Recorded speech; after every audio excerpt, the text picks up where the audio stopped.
and welcome to News Channel 8. I'm Jerome Aegean, and in tonight's top stories, yes, Barack Obama still feeling the thunder of his great inauguration yesterday. And News Channel 8's Lee Carl caught up with the governor and the delegate to Congress. While thousands of VI residents gathered around television sets here in the Virgin Islands to watch the nation's new president take his oath of office, Governor John DeYoung and Delegate Donna Christensen were among the group of local dignitaries who braved the cold in Washington, D.C. to witness this historic event. Up here, just a number of people, particularly the young people watching in the streets and other places. It's just amazing, the governor said. And he said he really get a sense of being, they want to be a part of this. Sitting behind President Barack Obama as he gave his inauguration speech, Governor DeYoung attended the event with his son, John DeYoung Jr. III. He said, "My son is up here with me. It's very interesting to see his reaction and how much he wanted to be here." And of course, the delegate had a widescreen TV in her office, and we had a chance to hear what both the governor and the delegate had to say on this historic day. In terms of just the feeling that came over you in terms of watching him raise his hand, say his name, and then be sworn in and taking that oath was just it makes you realize that we've come very far. And the relationship to the fact that yesterday we celebrated Martin Luther King Day of Service, and then today to have this take place, and just the amount of people that you saw, young folks that were there, the feeling of being a part of something was just amazing to watch. And really the message that he gave, just by his presence, by what he's done for the last 2 years, and the optimism that's associated with what is going forward, just makes you feel very good. In addition to that, he also at the same time really set some very high standards in terms of expectations, in terms of things we have to do, the challenges that are ahead of us. But more than anything, it just felt good to see someone, an African-American, taking the oath of office, the next president of the United States, but someone that represents, I think, the level of diversity of our country and just the optimism of what's associated with it. So it was no other feeling like it.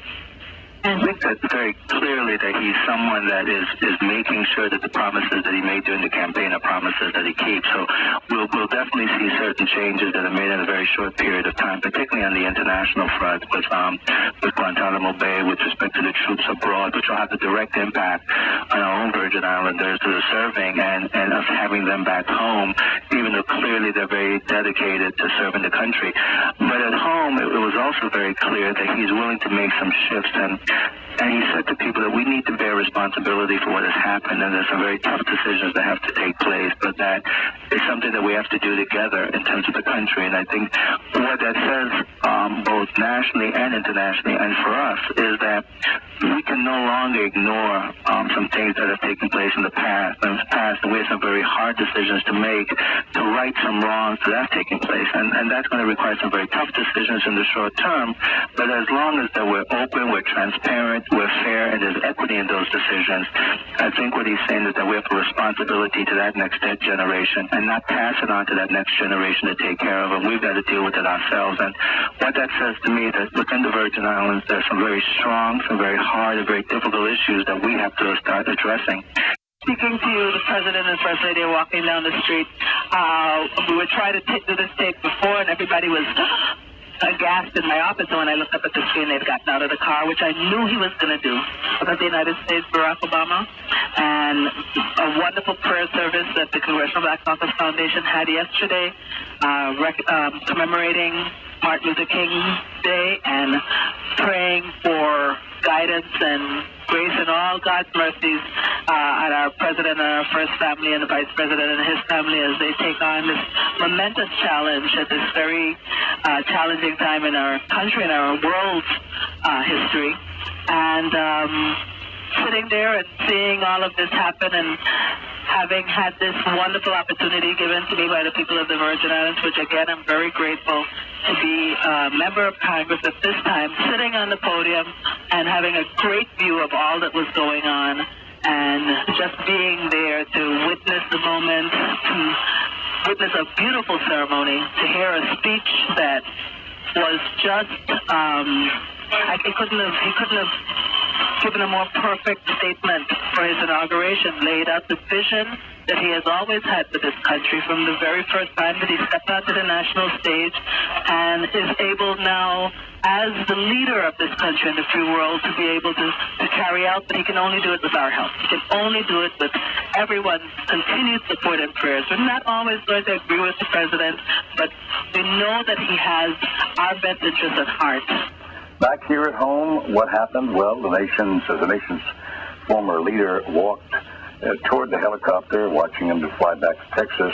A large group of residents gathered Tuesday at the Paradise Gate and whooped and hollered as the camera cut to President Barack Obama, his wife Michelle, and Vice President Joe Biden waving George Bush off in the background. But the celebration here was at Paradise Gate, and that was kicked off with Senator Louis Patrick Hill, who again was stunned and, almost brought to tears, he said, as he watched along with others at Paradise Gate. To tell you that it was a once-in-a-lifetime moment. I have just finished watching the inauguration ceremonies, and I was moved to tears by it. I believe that the inauguration of Barack Obama is something that is more significant than the issue of race. It is an event that is a global event. It is an event that touches all of our humanity. It is an event that gives hope to the Aborigines in Australia. It is an event that gives hope to the American Indians in the United States and Canada. It is an event that gives hope to all the indigenous peoples of the world, to the people who are underprivileged and who have not had access to power, and to the other finer things of life. I believe that this is a movement for humanity, and we are all just really, really pleased to be part of it. There was a time during the era of Julius Caesar when people and historians said that it was a really historic thing to live in the time of Caesar. Well, today I think it is for us and for this generation a historic time to live in the time of Obama. In St. Thomas, Lee Carl for News Channel 8.